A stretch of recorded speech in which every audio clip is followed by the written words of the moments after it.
question de la menace de la guerre. Nous parlons beaucoup du fait que la Russie est dangereuse, que la Russie impérialiste risque d'envahir un pays de l'OTAN et qu'il faut donc se préparer, donner de l'argent pour l'armée, pour la défense, comme on dit. Et quelle est votre opinion et quelle doit être l'action du mouvement de la paix face à cette propagande de guerre? Oui? Ouais. Je ne sais pas si tu veux commencer, Claudine. Oui. Oui, ça va. Bah, assez rapidement. Ben oui, on a déjà beaucoup parlé de ça. Ouais. On n'arrête pas, disons, enfin, dans le bulletin du comité de surveillance OTAN, on est en train de créer, de réaliser tout un travail sous le titre russophobie. Alors, parce que ça justement, ça nous semble fort important à démonter point par point tous les mensonges ou les demi-vérités ou les mensonges, tout ça, tout simplement. Et il y avait un exemple de comment cette russophobie gangrène vraiment tous les médias, tous les réseaux sociaux et les grands, en particulier tous les grands médias pour parler de la Belgique.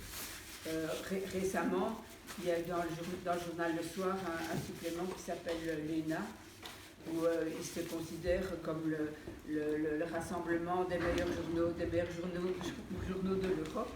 Il y a un article du Figaro qui, Le Soir publie 2 grandes pages avec un titre énorme disant « La civilisation russe, c'est elle qui a créé le monstre Poutine ». Ah ouais, ça atteint. La civilisation russe, c'est elle qui a créé le monstre Poutine. Et c'est pas vrai? Oui, mais à quel point ça en arrive, c'est vraiment grave, quoi. Donc pour nous c'est important de démonter cette légende, cette invention de la menace russe, parce qu'elle atteint vraiment tous les coins de notre société.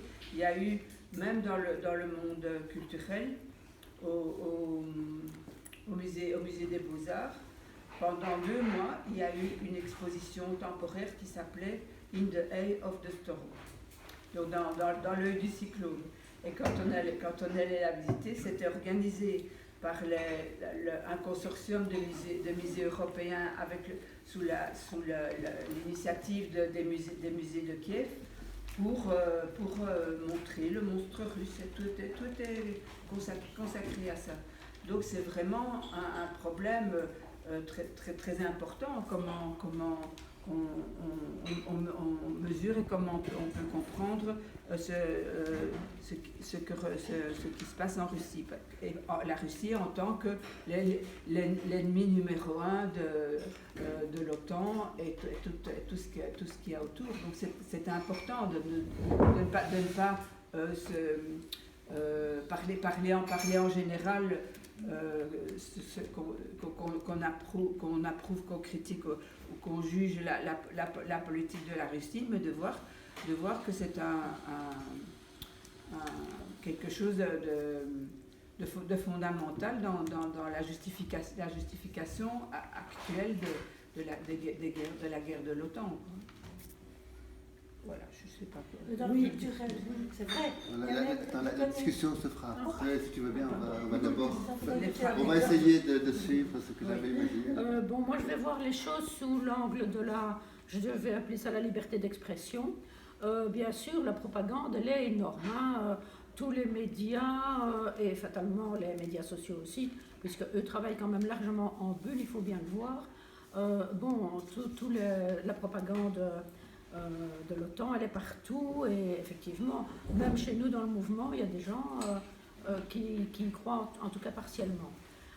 Bon, ça c'est une chose. Maintenant, regardons un peu ce qui se passe avec la Palestine. On essaye de faire taire les voix qui ne sont pas conformistes, disons. Hein. Et alors, je vais prendre un exemple quand même qui nous concerne nous, puisque notre fondateur, Yanis Varoufakis, a été, il y a déjà 2 mois maintenant, début avril, il a été interdit d'entrer en Allemagne. Je résume, un congrès avait été organisé concernant la Palestine. Plusieurs organisateurs, dont nous, donc Diam 25, dont le mouvement juif pour la paix, enfin bon, il y avait toutes sortes d'organisations. Ils ont essayé par tous les moyens, les autorités allemandes, de l'empêcher, en refusant le local, enfin bon, on a trouvé un autre local. Ils ont, tenez-vous bien, ils ont gelé le compte en banque du mouvement juif pour la paix. Oh. Gelé le compte en banque. Et donc, il y a eu un appel de fonds, et les gens ont envoyé des sous, et on a loué une autre salle. Bon, le matin en question, la police est arrivée, mais en masse. Ils ont bouclé tout le quartier, ils ont occupé le building, ils ont coupé l'électricité, coupé les micros, et arrêté, notamment pour antisémitisme, quelques juifs qui portaient de la kippa et qui avaient des pancartes contre le massacre à Gaza. Et alors, bon, donc Yanis Varoufakis a été interdit d'entrer sur le territoire allemand, il est toujours sous interdiction. On lui a interdit aussi de diffuser son discours, de communiquer de quelque manière que ce soit par Zoom. Bon, évidemment, il a immédiatement diffusé le discours qu'il voulait diffuser, ça va de soi. Maintenant, il a entamé, depuis la semaine passée, une action contre l'État allemand, sur la base du fait qu'il est citoyen grec, donc de l'Union européenne, on n'a pas le droit de l'empêcher d'entrer en Allemagne, etc. Évidemment, ils agitent les lois antiterroristes, etc. Bon, il a aussi porté plainte pour diffamation en demandant pourquoi on le considérait comme un terroriste. Enfin bon, c'est pour la petite histoire. Le tribunal allemand a tranché la question, vous savez. Non, le tribunal n'a encore rien pour le tranché premier du tout. Qui a été extradié, un médecin. Oui. La justice est intervenue et il a condamné l'État allemand pour... Ah oui, bien sûr. Ah bon, parce que le même... Et il a levé l'interdiction d'entrer au pays. Pour le médecin... C'est le recteur de l'université de Glasgow. Il s'est présenté la semaine d'après je crois que c'était à Charles de Gaulle, enfin bon, bref, c'était à l'aéroport en France, parce qu'il était invité par le Sénat français. À parler devant le Sénat français, et on lui a dit « Ah non, mais l'interdiction allemande est valable pour toute l'Union européenne ». Il a été interdit aussi en France et aux Pays-Bas. Donc il faut quand même voir les choses comme ça. On essaye de faire taire par tous les moyens, bon, par bien sûr les médias qui sont tous à l'unisson, mais aussi par des moyens juridiques, donc faire taire les voix qui ne sont pas dans le conformisme, disons. Donc ça, c'est quand même un gros problème, et je crois que... et là, nous pouvons aussi avoir de l'appui des gens qui sont choqués de ça, défendre la liberté d'expression, si on veut faire connaître un autre point de vue. Bon, même si on n'est pas d'accord, on écoute les autres et puis on discute. Hein. Mais donc, on en est quand même à un niveau de censure qui commence à devenir inquiétant. Disons que ça a trait un peu à la question que je posais, un peu. Parce que, effectivement, nous sommes dans une période de préparation à la guerre et donc à la censure militaire. Et c'est ça qu'il faut penser, même pour l'Ukraine. Ludo ? Oui, c'était Ghassan Abou Sita, hein, oui, la personne, le Palestinien qui ne pouvait pas rentrer en France. Oui. Et ça, c'est quelque chose de très remarquable parce que c'est lié à cette... tu vois, il y a un côté, la propagande. Je suis tout à fait d'accord avec ce que tu viens de dire. Et voilà, on a besoin d'un ennemi. Ouais. C'est la politique de l'OTAN, hein, parce que l'existence de l'OTAN, c'est toujours basé après. Tu vois pourquoi l'OTAN a continué d'exister? D'abord, c'était pour adresser les déstabilisations dans l'Est, disons. Puis c'était tout ce qui passe en Yougoslavie. Et après, c'était, tu vois, Billy Klaas Hein. Notre Oui. mini-classe a même essayé d'avoir l'ennemi, de chercher ou trouver l'ennemi, de dire voilà, c'est le fondamentalisme islamiste en 95. Voilà, il y a toute cette histoire, mais l'OTAN a besoin d'un ennemi pour légitimer son existence. Bien sûr. Et deux, ici, maintenant, vraiment, c'est très clair. Et ça, c'est le... bon, en fait, je me répète ce que j'ai dit déjà la fois passée, c'est le complexe industriel militaire qui... voilà, que pour dire, pour légitimer les dépenses militaires. Hein. Tu vois, il faut quand même suivre un trajet. Hier, par exemple, Franken était à Terzak, et c'était clair. Tu vois, ils s'inscrivent profondément dans cette idée. Et voilà, il y a l'industrie militaire, j'ai parlé de Thierry Breton, etc., qui viennent de ce secteur. Et voilà, donc il y a genre, ce qu'on appelle un dialogue permanent. Voilà, donc pour moi, c'est l'essentiel hein, donc, dans cette propagande.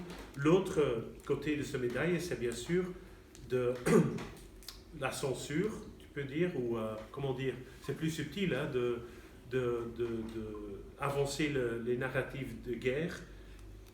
Et c'est très clair, autour de l'Ukraine, c'est presque interdit de dire ou de parler d'une solution diplomatique ou de chercher une solution diplomatique.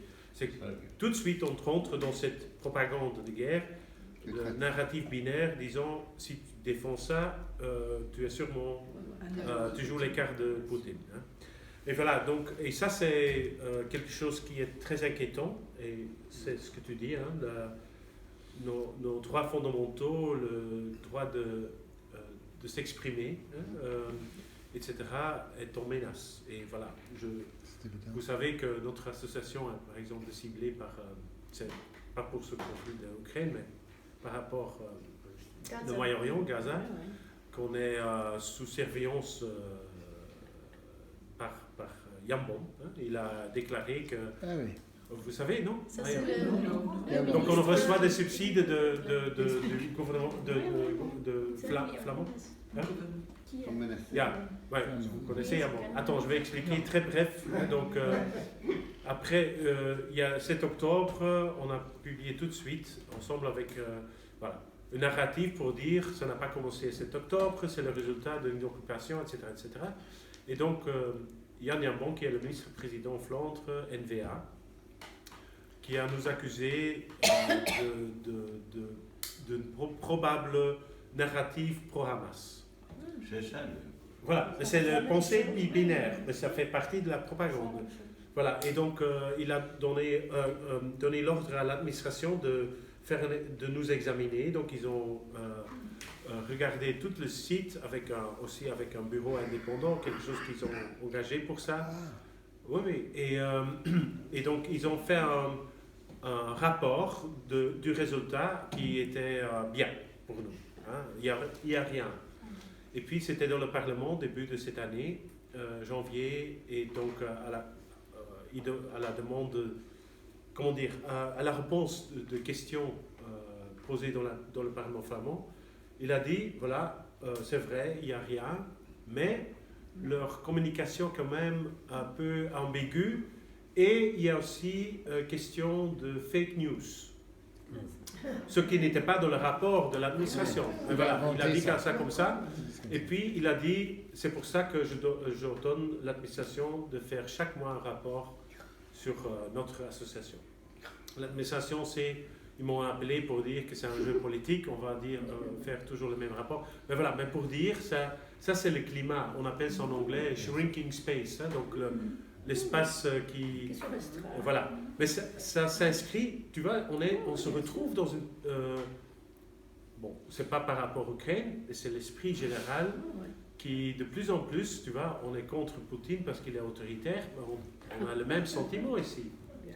Ils sont plus proches de Poutine qu'ils croient, tu vois. Moi, je suis plus loin de Poutine, si tu veux, que la plupart de notre classe politique. Mais voilà. Mais ça, c'est la situation. Et voilà, pour finir, voilà, j'ai déjà dit beaucoup par rapport à ce complexe industriel. Mais dans la presse, le problème, c'est bien sûr, il y a un narratif de Morgen, par exemple. J'étais longtemps abonné.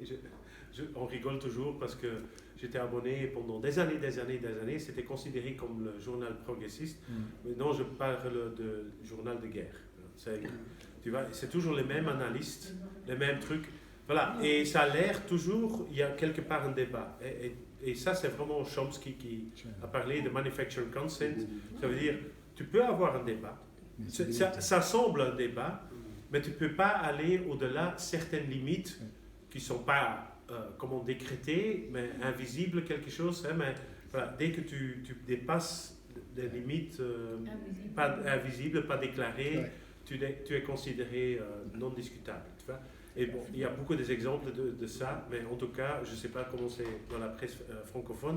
Dans la presse flamande, la voix du mouvement de paix, par exemple, est absente. Oui. Et je crois la culture médiatique en Flandre est encore différente que la culture ici, côté francophone. Je crois que c'est pire en Flandre. Mais le silence est le même. Et c'est lié à la situation politique, bien sûr, parce qu'on est en Flandre vraiment vers la droite, très inquiétant. On verra le 9 juin.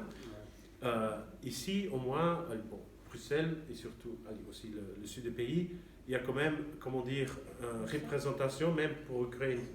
Je sais, il y a des voix, même les écolos et tout ça, mais il y a quand même quelque part encore un espace pour avoir des autres idées, j'ai l'impression. Pour l'Ukraine, pas du tout. Pour l'Ukraine, Pas du tout. non. Pour l'Ukraine, peut-être. Moi, je vais donner l'exemple du journal Le Soir, qui est quand même le plus lu, je pense, côté francophone. Le journaliste qui est chargé de tout ce qui concerne la guerre en Ukraine, pour moi, c'est clair, c'est le porte-parole de l'OTAN. Entre le porte-parole de l'OTAN et lui, je vous paye du champagne si vous voyez une différence. Philippe Renier. Et tous les panels à la télévision. Donc c'est le même. Ok, voilà.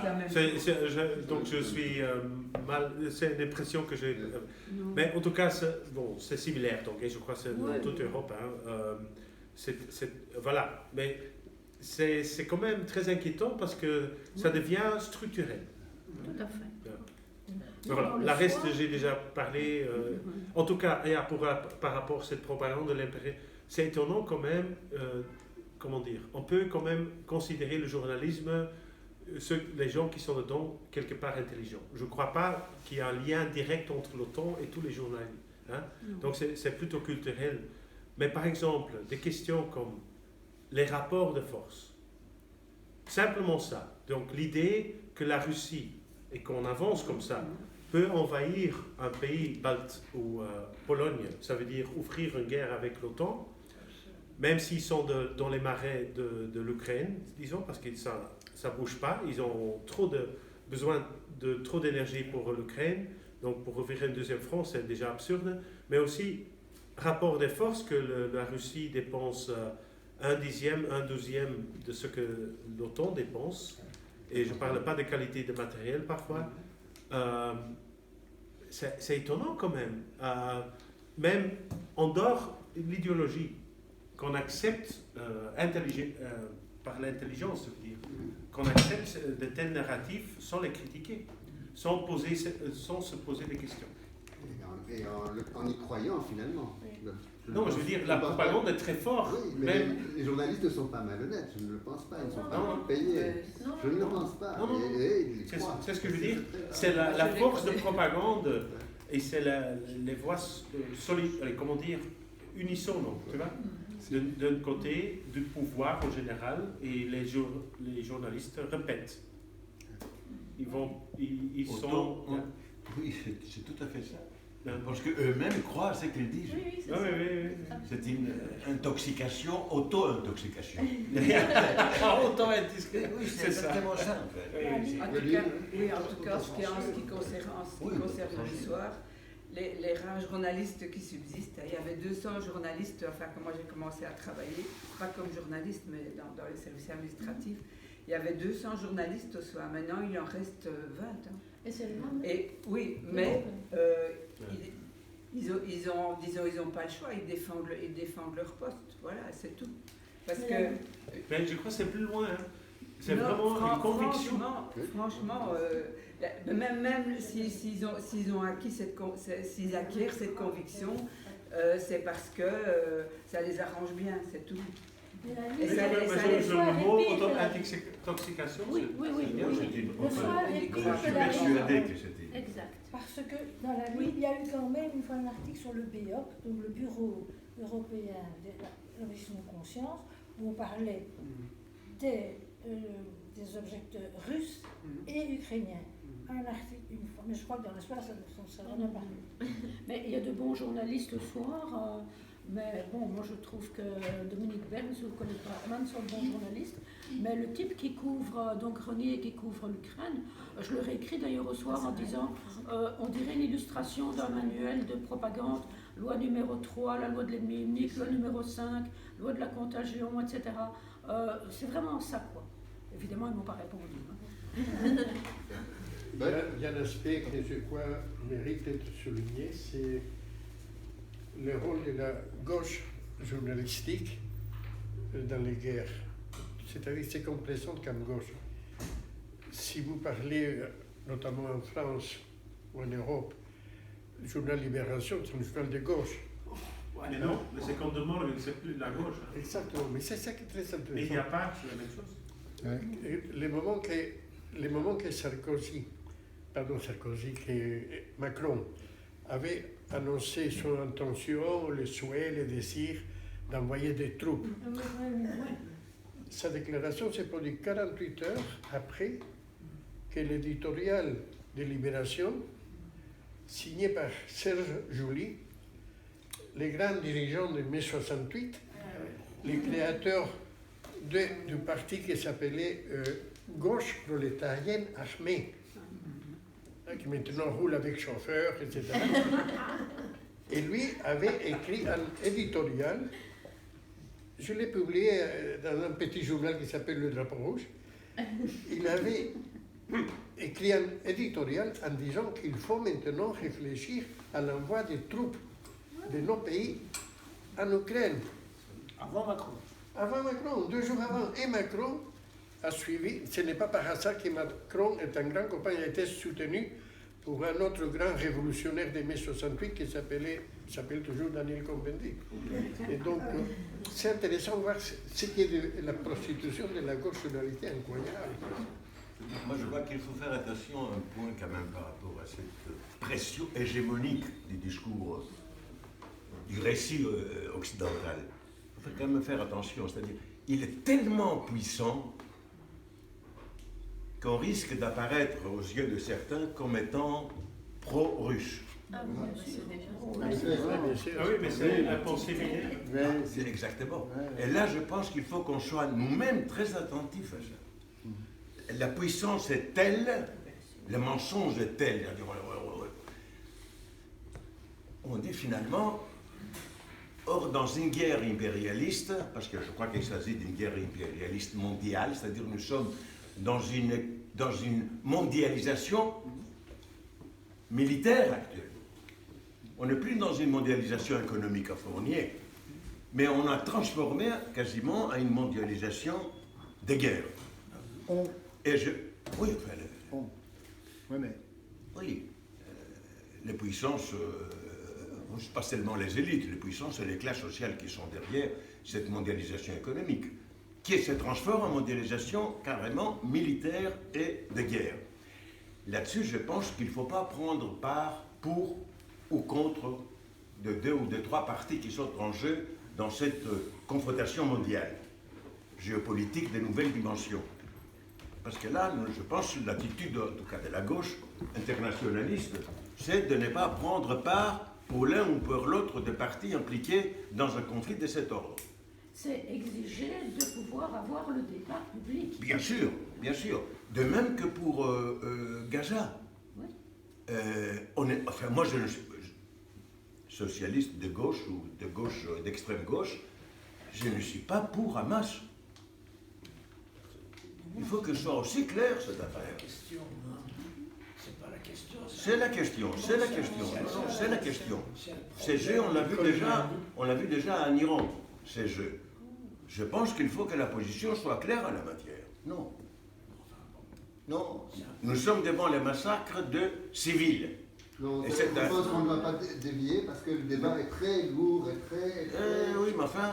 on peut dire beaucoup de choses, je pense qu'il vaut mieux enfin- ne pas aborder ce débat. Non, je n'ai pas posé la question non. la question Gaza a été posée par un autre intervenant. Je dis là, il faut qu'on soit, en tout cas, si on va avoir une point de vue internationaliste, clair. On peut te répondre très longuement et il vaut mieux éviter ça. Ben, tu voulais dire quelque Oui, chose? moi je voulais dire un truc dès que je mets le cadre. Je suis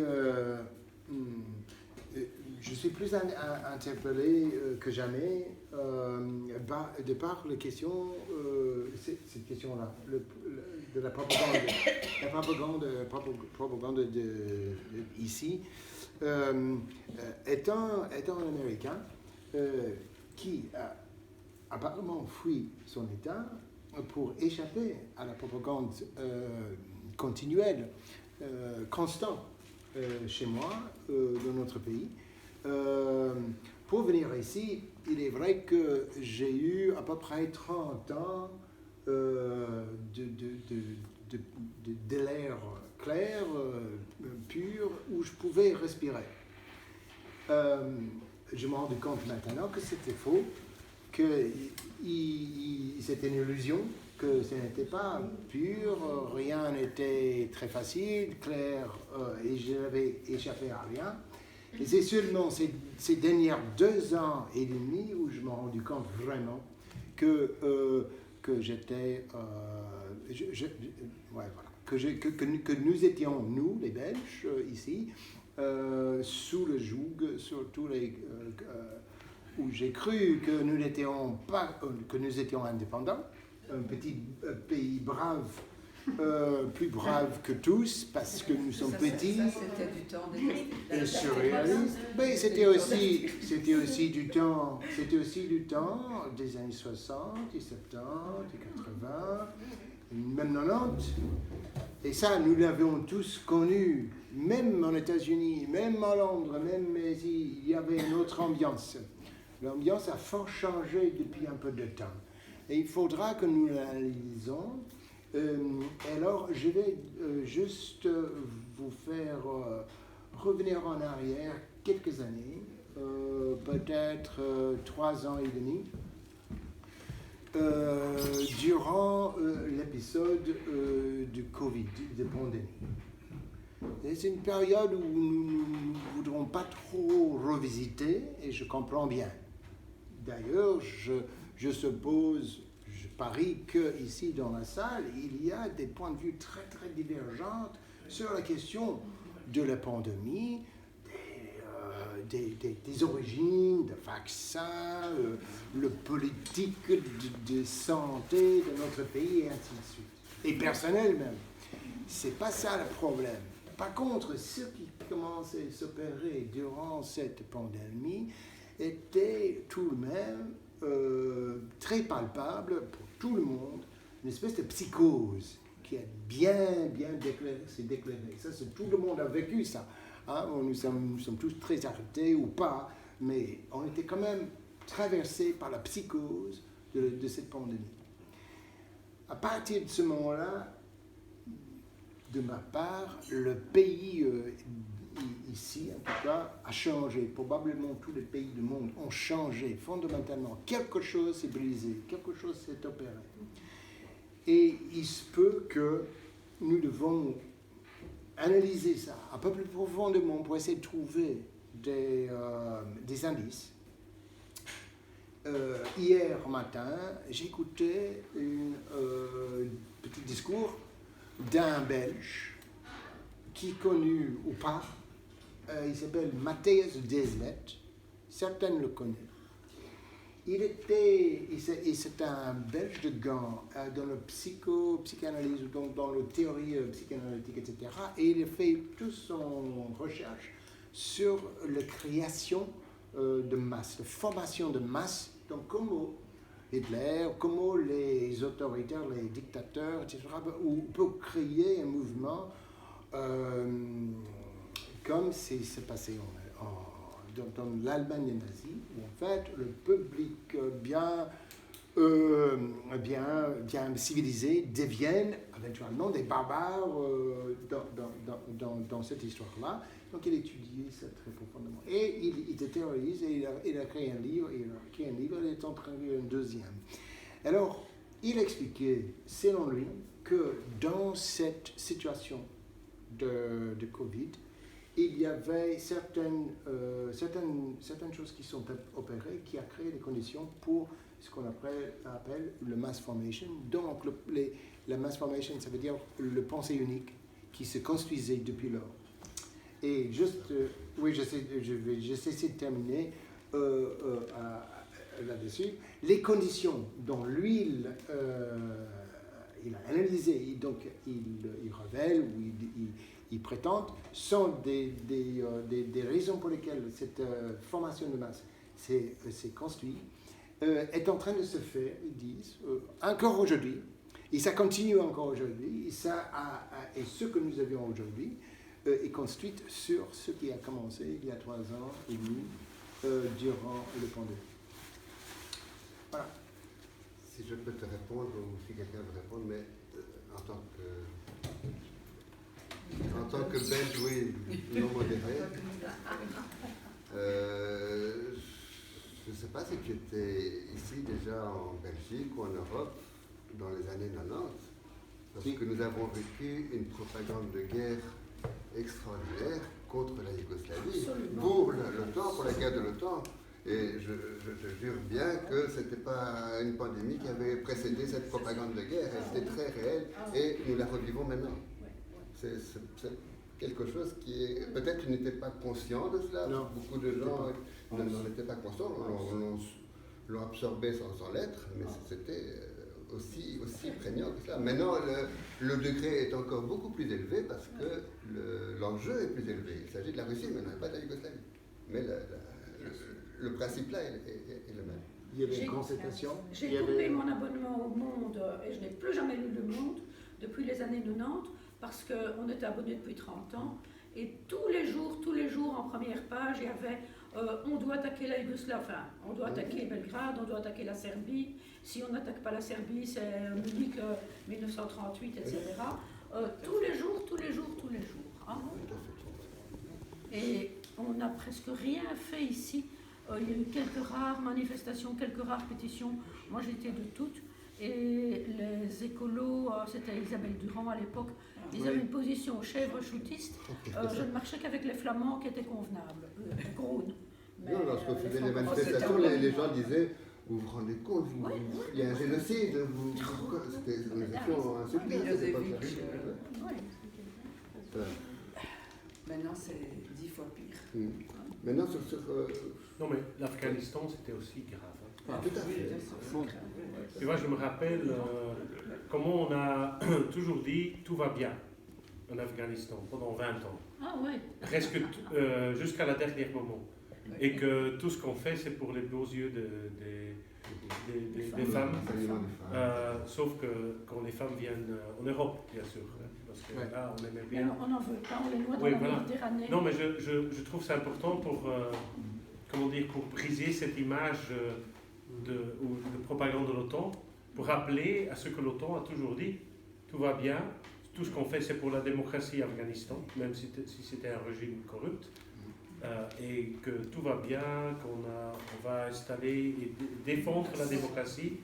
Et maintenant, Afghanistan est tombé dans les mains des talibans, et tout le monde a oublié l'Afghanistan. Même les talibans, les gens qui souffrent sous leur régime, ceux qui sont dissidents dans ce régime, ils sont même plus bienvenus. Hein. On les renvoie. Voilà, ils ont été avertis officiellement qu'on n'en voulait pas en Europe. J'ai regardé les textes. Les responsables européens qui ont dit on ne veut pas de vous, restez chez vous. Mais est-ce que vous voulez dire que le travail au niveau de la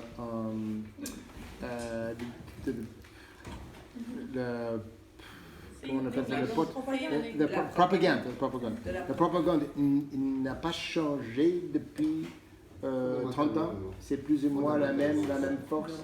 Et ça marche bien, et ça continue à bien marcher malgré tout ce que nous avons vu. C'est ça qui est extraordinaire. Et Et à propos de cela, je termine encore.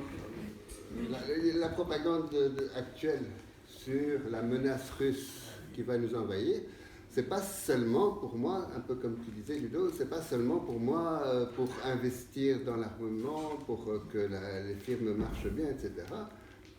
Il y a beaucoup plus que cela à mon avis. C'est pour préparer vraiment les esprits à une guerre réelle.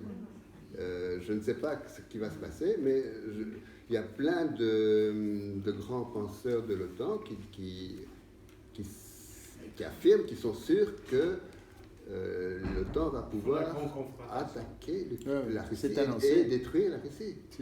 Et c'est très grave cela, parce que nous sommes en train de nous préparer à cette guerre. Oui, évidemment, eux, c'est leur boulot, ils sont payés pour ça. C'est pas seulement ça, c'est la conviction, je pense vraiment. Oui, c'est tous les jours, hein, tous les jours. Et c'est une conviction parce que tous les intérêts de ce que tous les intérêts que l'OTAN représente, ils se sentent effectivement menacés. Oui, mais je ne crois pas que la Russie est le cible le plus important. Hein. Derrière, il y a la Chine. Et je ne sais pas s'il veut investir. Tu vois, comment dire, sur le plan stratégique de l'Ukraine, c'est de faire affaiblir, comme le ministre de la Défense a dit, affaiblir la Russie pour, comment dire, éliminer un ennemi, pour être prêt pour le grand enjeu. C'est la Chine, tu vois, parce que, le monsieur est parti, mais c'est vrai, dans cette mondialisation entre pouvoirs en concurrence, la Chine est le plus important pour les États-Unis. Hein. C'est pour ça, et c'est invisible dans notre presse, mais la militarisation du Pacifique,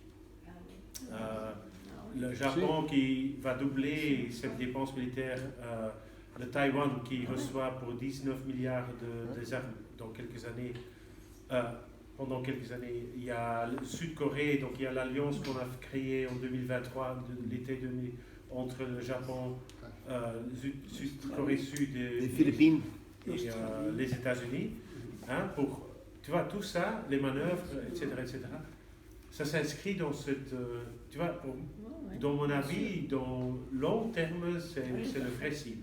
Je ne sais pas s'ils veulent une guerre, ils veulent éviter parce qu'ils savent que c'est pas évident d'avoir une guerre, parce qu'il y a quand même pour les militaristes hardcore, je ne sais pas comment dire en français, ils savent aussi qu'il y a des armes nucléaires en jeu, donc voilà, ils ne vont pas facilement risquer une guerre comme ça. C'est plutôt une politique d'affaiblir l'ennemi. C'est pour ça l'OTAN utilise le mot rivalry, systemic rivals, hein? Donc des rivales systématiques. Systémiques. Pas systématique, mais aussi systématique. Les deux. C'est marrant d'ailleurs parce que, enfin marrant, on voit, Taïwan, ça c'est, hein, il faut absolument préserver Taïwan. Tout le monde était content ici quand l'Allemagne s'est réunifiée, mais la réunification de la Chine, personne ne veut en entendre parler. Même si on sait qu'il y a seulement, je crois, même pas 20 pays qui reconnaissent Taïwan comme État indépendant. Même les États-Unis, en fait. Même, oui, parce que c'est Nixon, la politique le document, il est toujours... Mais on oublie dans la presse. Ça fait partie de la propagande. Mais je pense qu'effectivement, si le but est la Chine, la Russie est une étape. L'espoir, à mon avis, en 2022, était que la Russie s'effondre sous les pressions économiques et sous la force des armes de l'OTAN. Ça n'a pas été le cas. Donc et chaque fois, il y a l'escalade actuellement. Il y a l'escalade, on va de plus en plus loin dans les armes qu'on livre. Il y a Macron, comme disait notre ami, qui parle, qui lance la bouée qu'il y aura des militaires de l'OTAN sur le terrain. C'est possible que ça n'arrive pas. Oui, la question de l'utilisation des armes européennes sur le territoire. Ah oui, mais ça c'est déjà. Oui, tout à fait. Mais effectivement, il y a une escalade parce qu'on n'a pas réussi à affaiblir ou à détruire la Russie dans un premier temps, comme je pense l'OTAN l'espérait en 2020. C'est pour ça l'Ukraine qui pense qu'il défend, comment dire, la démocratie occidentale, mais il défend, comment dire, la politique de détruire la Russie comme pouvoir, hein, l'affaiblir. Et c'est pour ça que je dis l'Ukraine est tombée dans une piège. Bien sûr. Ils sont, tu vois, parce que les conséquences pour l'Ukraine, dans 10 ans, je ne sais pas quand la guerre va finir, mais personne va répondre le téléphone de Zelensky s'il dit notre pays détruit, il faut le reconstruire. Si, c'est prévu. C'est l'Union européenne qui doit payer. Non, je ne rigole pas. Mais non. Même s'il y avait une Ils vont victoire, payer peut-être quelques petites factures, mais pas les grosses même s'il y factures. avait une victoire, ça, c'est sûr. l'Ukraine Ça, va c'est sûr. s'endetter À jamais. à jamais. Ouais, clair. Mais moi, Je vais donner une petite illustration des difficultés pour on va dire, réunir des forces pour la paix en Wallonie. Il y a un bidule qui sert à créer des emplois à la FGTB, c'est la lutte contre l'extrême droite. Hein. Ça fait beaucoup de permanents. Hein. Donc c'est des fonctionnaires de la lutte contre l'extrême droite. Et j'ai assisté, mais j'ai quitté la séance, à une réunion du Front antifasciste Liège 2.0, dont l'inspirateur, on va dire, est un permanent FGTB. Et alors, dans l'atelier où j'étais, il y a un étudiant qui se dit anarchiste, qui a développé l'idée que pour se développer en Wallonie, l'extrême droite surfe sur 3 complotismes. Le complotisme anti-vax, le complotisme qui s'en prend au lobby LGBTQA+, et le complotisme pacifiste. Donc, pour ce jeune homme, on va dire, qui se dit anarchiste, pris sous son aile par à côté de lui un éminent professeur de sciences politiques, qui est le créateur de la foire du livre politique, qui est donc très bien introduit dans les hauts cercles du pouvoir, eh bien, ceux qui demandaient le cessez-le-feu et les négociations en Ukraine, hein, c'est les complotistes pacifistes qui sont la proie rêvée de l'extrême droite. Et donc, tout ceci se passe à la Cité Miroir, qui est un lieu de mémoire contre l'extrême droite, hein, subsidié, comme c'est pas possible, donc par les socialistes au pouvoir. Non, c'est pas faux qu'il y ait une partie de l'extrême droite qui est effectivement pro-Poutine. C'est vrai aussi. Bon, je propose qu'on continue. C'est un autre débat. Mais malheureusement, il y a cette confusion. Comme il y avait en 99 une partie de l'extrême droite qui était pro-Milosevic par une autre. J'ai pour quitté la d'autres deuxième raisons. question parce que c'était trop.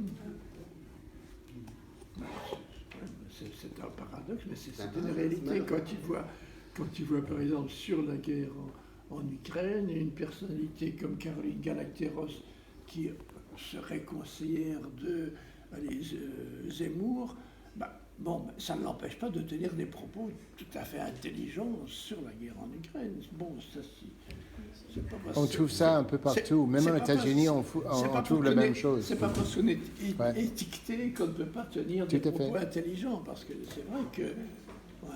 C'est la question de binaire, le pensée binaire, qui n'est plus vraiment du jour, en fait. On a des gens, maintenant, effectivement, nous serons traités étant des dégoûtants, étant des gens, Moi, j'étais tout de suite, quand j'ai pris mes positions, moi, j'étais pris... ma famille m'appelait un Trumpeur, quelqu'un qui voulait Trump.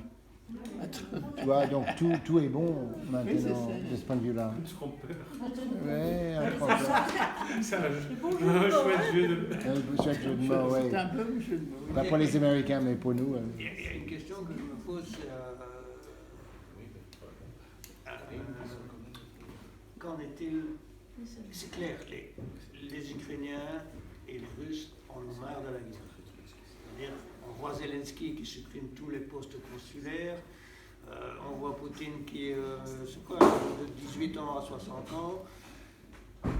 Est-ce qu'on peut avoir un peu d'espoir dans les refusniks, dans les populations, dans les peuples ukrainiens et russes, de résistance à la guerre? Est-ce qu'il y a un minimum d'espoir à mettre là-dedans, au-delà au-delà de la propagande, au-delà... Voilà, moi, c'est un peu la question que je me pose, parce que c'est combien de millions de morts jusqu'à présent? Millions, pas encore. Ouais, 600 000 morts en On Ukraine. parle On parle de combien? New York Times, on était passé 500 000 Ouais. victimes, dont sont quelque chose 80 000 morts. De côté, hein. Voilà, mais C'est c'est difficile à vraiment dire difficile à actuellement. dire, oui. Mais en tout cas, voilà, chaque jour, c'est des dizaines de morts. Oui, bien sûr, oui. La guerre, c'est comme ça. Moi, j'ai des chiffres bien Je veux pires. dire, est-ce que c'est pas un point d'appui là? Moi, j'ai entendu des chiffres bien pires. Oui, mais c'est difficile à vérifier les chiffres, mais... Parce qu'on ne sait pas si ces chiffres sont la propagande de l'un et la propagande de l'autre. Actuellement, on ne peut pas vraiment. Moi, je verrais la question dans l'autre sens. Il y a visiblement, depuis le début, des gens qui ont intérêt à faire durer la guerre le plus longtemps possible. Si c'est 10 ans, c'est bien. Si c'est 20 ans, c'est mieux. Alors, il faut les identifier et les viser. Il faut quand même rappeler qu'un mois après la guerre, c'est Boris Johnson en personne qui est venu à Kiev pour saboter. Oui. En tout cas, l'industrie militaire a beaucoup d'intérêt On va pour continuer cette guerre. On va peut-être clore le débat ici. Ben oui. Il faut l'arrêter à un moment donné. La discussion parce que... La discussion ne s'arrêtera pas. Hein. Voilà. Non, il faut une deuxième Donc partie. le mois prochain. Et les actions? Ah Et les ouais. actions surtout. Est-ce que le dernier mardi de juin, est-ce que Diem va préparer quelque chose ou bien c'est déjà la Je ne sais trêve? pas, première nouvelle, mais pourquoi pas. Voici. On fait un tour de rôle. Oui, bien sûr. Non, je ne sais pas s'il y aura. Je ne propose pas qu'il y ait des War and Peace Café en juillet-août. Il n'y aura pas beaucoup de monde. Non. Peut-être qu'on pourrait reprendre en septembre simplement. Comme C'est ça. pensez-vous? Intel a demandé qu'on se réunisse pour discuter. Oui, c'est important. C'est important. Intel a proposé de faire une réunion. Ouais, pour discuter. Peut-être après l'été, je crois ils ont dit. Hein, En septembre, oui, voilà. Pour une fois voir comment continuer. C'est ça. Hein, pour parler un peu du but et de façon de faire avec ce War and Peace Café. C'est ça. Et je trouve que c'est bien de faire ça. Oui. Tu vois. On va faire un bilan et voir comment. Tu vois, tu as bien dit tout à l'heure, c'est un expériment d'avoir une discussion, c'est intéressant de discuter entre nous. Donc rendez-vous en...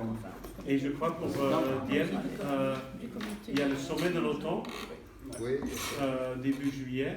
Je ne sais pas, ça pourrait être un sujet pour parler ce qui est sur l'agenda, d'avoir une introduction là-dessus et d'en discuter, comment on réagit.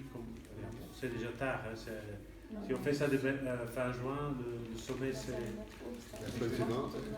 Je ne sais pas, c'est à toi de dire. Oui, bon, c'est la première nouvelle, hein, personne ne m'en avait jamais parlé. J'ai déjà regardé, c'est quand le dernier mercredi? C'est vrai, c'est un sujet intéressant. Mardi, hein, Oui, le dernier mardi de juin. Quel jour? C'est 25, quelque chose comme ça. Ouais, quelque chose comme ça. Le 0, c'est un vendredi. 25 juin. Donc, C'est... Oui, 25. 25 juin. Allez, Je peux toujours proposer, oui. Oui, si tu veux proposer l'idée d'un sujet qui prépare le contre-sommet. La seule chose, c'est que Paul-Émile Dupré voulait une réponse rapide pour savoir s'il y avait quelque chose d'animé. Donc c'est le 25. Ah voilà, Ou bien, 25, c'est juste... ou bien on décide que non et on fait en septembre. Voilà, on décide de non, c'est comme... Parce que dans les dernières nouvelles que j'avais eues, on disait on reprend après les vacances. Oui, autant comme Ok. ça, On fait c'est septembre on a et pas avec préparé. la proposition d'Inter. D'abord mais- de se voir début septembre. Mais Et puis de faire le prochain fin septembre. moi je veux juste vous dire que c'est probablement très très intéressant de le faire à ce moment-là, non seulement pour préparer le contre-sommet de l'OTAN, mais à mon avis, d'ici là, il y aura beaucoup de choses qui changent, qui se développent et qui sont en train de... 26 c'est pour le sommet, on peut faire ça à part, si jamais. Et pour... je pensais bien de discuter d'abord Oui, de la direction. je me semble aussi, je pense que c'est Ok. En tout cas, moi j'ai bien aimé la manière dont ça s'est fait. Ah oui, correct. Je crois que Allez, C'est merci. convivial. ce café. Voilà, merci tout le monde. Euh, Ouais. sans être intrusif. Non